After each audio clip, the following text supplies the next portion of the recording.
Hamas ने Israel के 20 से ज्यादा बंधक छोड़ दिए हैं और इजराइल ने फिलिस्तीन के करीब 2000 बंधकों को छोड़ा। लेकिन हमास और इजराइल का एक दूसरे पर बहुत बड़ी धोखेबाजी का शक गहराता जा रहा है और हमास को इस बात का यकीन हो गया कि उससे हथियार छीनकर डोनाल्ड ट्रंप बहुत बड़ी साजिश करना चाहते हैं।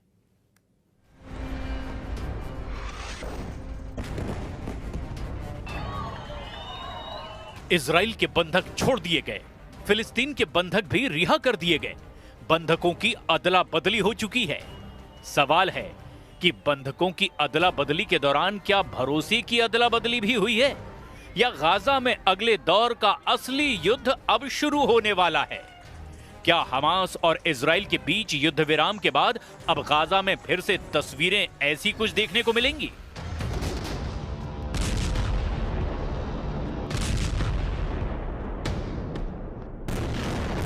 जब इजराइल ने गाजा की ईंट से ईंट बजा दी, पूरे गाजा को तहस नहस कर दिया, मिट्टी में मिला दिया, बमबारी में 68,000 लोगों की मौत के बाद क्या अब मौत का आंकड़ा दूसरी स्टेज पर पहुंचकर 1 लाख की तरफ बढ़ने लगेगा?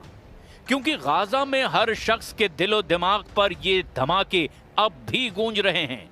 इसीलिए सवाल पूछा जा रहा है कि क्या बेंयामिन नेतन्याहू और हमास के बीच भरोसा कायम है कि वो अब एक दूसरे से दूर रहेंगे, एक दूसरे को नुकसान नहीं पहुंचाएंगे?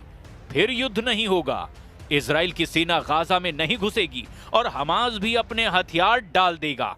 और अगर हमास हथियार डाल देता है तो क्या गारंटी है कि इजराइल फिर कभी गाजा पर चढ़ाई नहीं करेगा? इजराइल में बंधकों को लेकर जो सड़कें पहले नेतन्याहू के खिलाफ रोज उबला हुआ गुस्सा दिखाती थी, अब वो एक नए एहसास का गवाह बन रही हैं। लोग बंधकों को वापस घर आते देखकर खुश हैं। इसीलिए कहा जा रहा है कि गाजा में भरोसे वाला बम सुलग रहा है। इसीलिए कहा जा रहा है कि गाजा में हमास और इजराइल के बीच सबसे निर्मम युद्ध अब शुरू होने वाला है। भरोसे वाला बम फटा तो फिर इस तबाही को रोकने के लिए 10 डोनाल्ड ट्रंप भी कम पड़ेंगे। अगर हमास ने हथियार सरेंडर नहीं किए और इजराइल ने भी गाजा में बमबारी शुरू कर दी तो क्या होगा? क्या गाजा में हमास और इजराइल के बीच भरोसे वाला बम फटने वाला है? गाजा को लेकर मिस्र में शांति प्रस्ताव को लेकर हमास पीछे हट गया है। हमास ने कहा कि मिस्र में जो प्रस्ताव दिया गया उसके कई पॉइंट हमास के खिलाफ हैं। मिस्र की बैठक में ना इजराइल ना हमास दोनों की गैर मौजूदगी बता रही है कि पेच फंसा हुआ है। इसके बावजूद ट्रंप का इस मीटिंग में आना बता रहा है कि वो युद्ध विराम को लेकर कोई रिस्क नहीं लेना चाहते। ऐसी कोशिश दूसरे फ्रंट पर भी हुई है। हमास और इजराइल के बीच भरोसे वाला बम फटे, इसके लिए डोनाल्ड ट्रंप तेल अवीव पहुंचे। इजराइल की संसद में स्पेशल सेशन हुआ, इसमें डोनाल्ड ट्रंप भी शामिल हुए।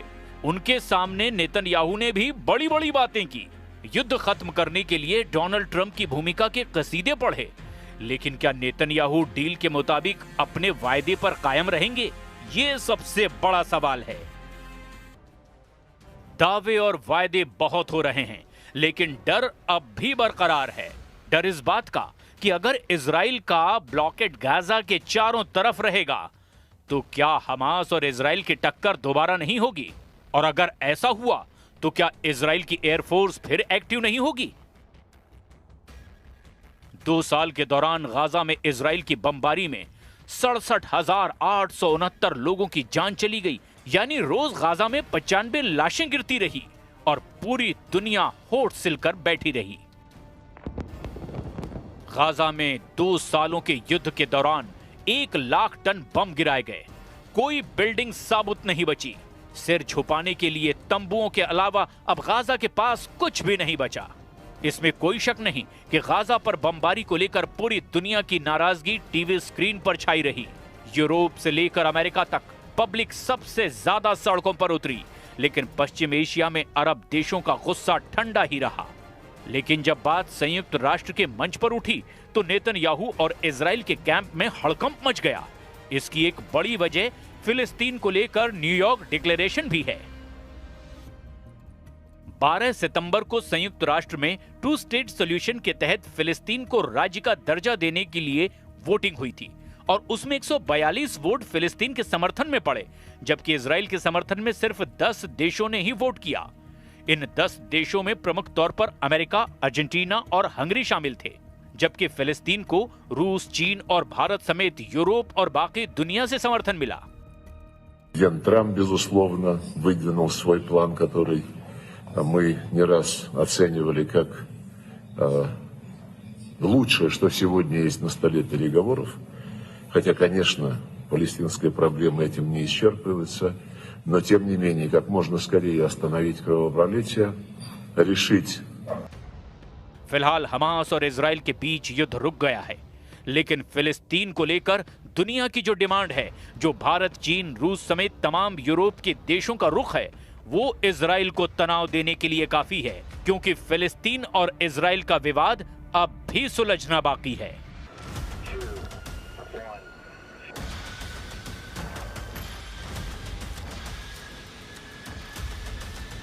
एक मिसाइल ने पुतिन और डोनाल्ड ट्रंप के बीच सबसे बड़ी दुश्मनी शुरू कर दी है।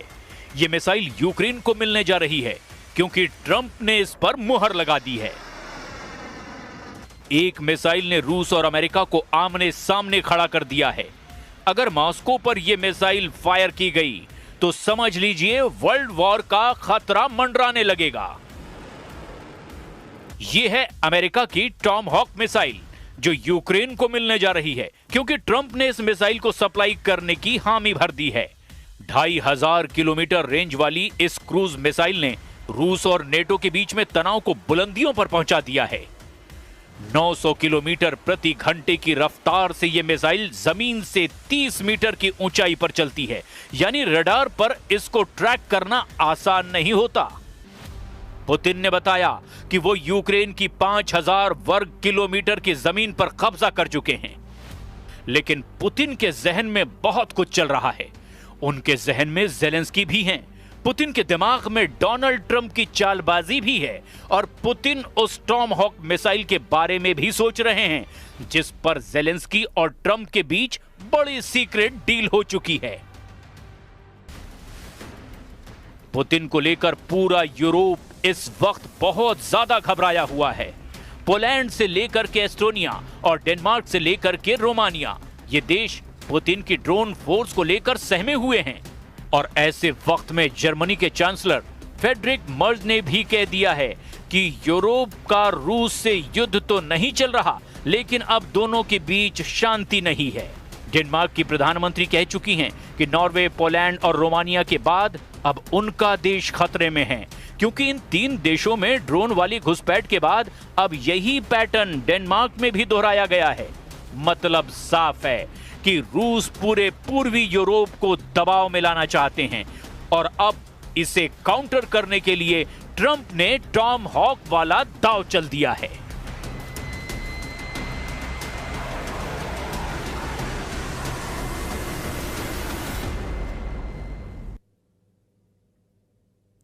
गजा संकट सुलझाने की एक बड़ी तस्वीर, जहां भारत के करीब 2500 किलोमीटर दूर इजराइल एक हफ्ते पहले ही दिवाली जैसे जश्न में डूब गया। तस्वीरें यरूशलेम से सामने आई, जहां लोग जश्न मना रहे हैं, और इस जश्न के लिए इजराइल को 1-2 महीनों का नहीं बल्कि 2 साल का इंतजार करना पड़ा।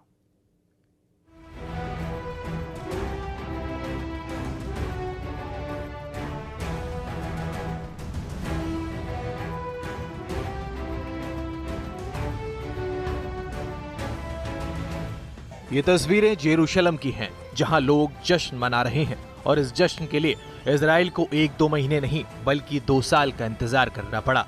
738 दिन बाद इजराइल में जश्न की वजह उन बंधकों की नर्क से रिहाई है, जिन्हें 7 अक्टूबर 2023 को हमास के आतंकियों ने हमला करके कैद कर लिया था।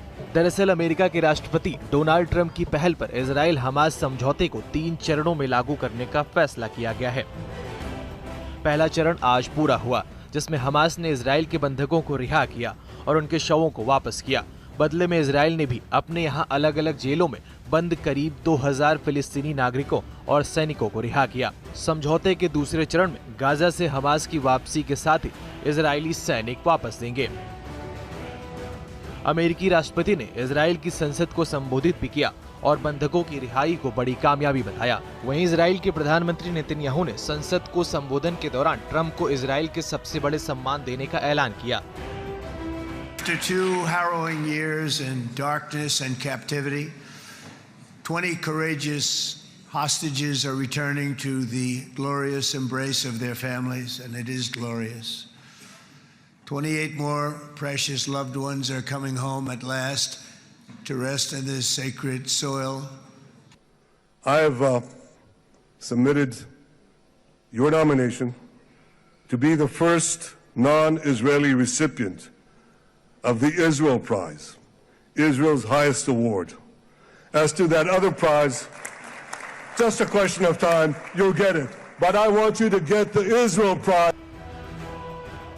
इस बार हुए समझौते को अंजाम तक पहुंचाने के लिए और कामयाब बनाने के लिए खुद अमेरिका के राष्ट्रपति डोनाल्ड ट्रंप इजराइल पहुंचे। अमेरिका से इजराइल पहुंचे ट्रंप का स्वागत करने के लिए खुद इजराइल के प्रधानमंत्री बेंजामिन नेतन्याहू एयरपोर्ट पहुंचे और गर्मजोशी से स्वागत किया। यही नहीं, इजराइल की संसद में भी ट्रंप का जोरदार स्वागत हुआ। जैसे ही ट्रंप इजराइल की संसद में पहुंचे, सभी सांसदों ने खड़े होकर उनका स्वागत किया और जमकर नारे लगाए। Bureau report, news 18। करवा चौथ